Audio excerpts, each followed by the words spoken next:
கிருஷ்ணமூர்த்தி வழங்கலாம். கிருஷ்ணமூர்த்தி, இது குறித்தான கூடுதல் விவரங்கள். முன்னாள் பிரதமர் ராஜீவ்காந்தி கொலை வழக்கில் ஆயுள் தண்டனை கைதிகளாக இருந்த நளினி முருகன் சாந்தன் உட்பட 7 பேரை விடுதலை செய்து கடந்த 2022ஆம் ஆண்டு நவம்பர் மாதம் உச்சநீதிமன்றம் ஒரு தீர்ப்பை வழங்கியிருந்தது. இதையடுத்து விடுதலை செய்யப்பட்ட இலங்கை நாட்டைச் சேர்ந்தவர்களான முருகன், சாந்தன் உள்ளிட்டோர் திருச்சி அகதிகள் முகாமில் அடைக்கப்பட்டிருந்தார்கள்.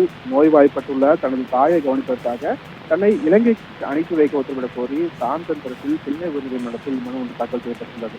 இந்த வழக்கை விசாரித்த நீதிபதி சுரேஷ்குமார் மற்றும் நீதிபதி குமரேஷ் பாபு அடங்கிய அமர்வு தமிழக தரப்பில் சாந்தனுக்கு இலங்கை திரும்புவதற்கான தற்காலிக பயண ஆவணத்தை இலங்கை தூதரகம் வழங்கியுள்ளதாக ஒரு ஆவணங்களை மத்திய அரசு அனுப்பப்பட்டுள்ளதாக தெரிவிக்கப்பட்டுள்ளது.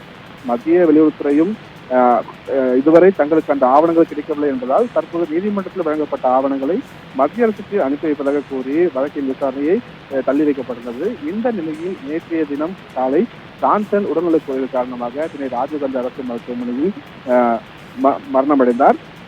இந்த நிலையில் இந்த வழக்கு இன்று தேதி பட்டியலிடப்பட்டிருந்ததால் சாந்தனை இலங்கைக்கு அனுப்ப 22ஆம் தேதியே மத்திய அரசு அனுமதி அளித்தும் ஏன் அனுப்பவில்லை என்று நீதிபதி சுரேஷ்குமார் அடங்கிய அமர்வு தரப்பில் கேள்வியானது எழுப்பப்பட்டது.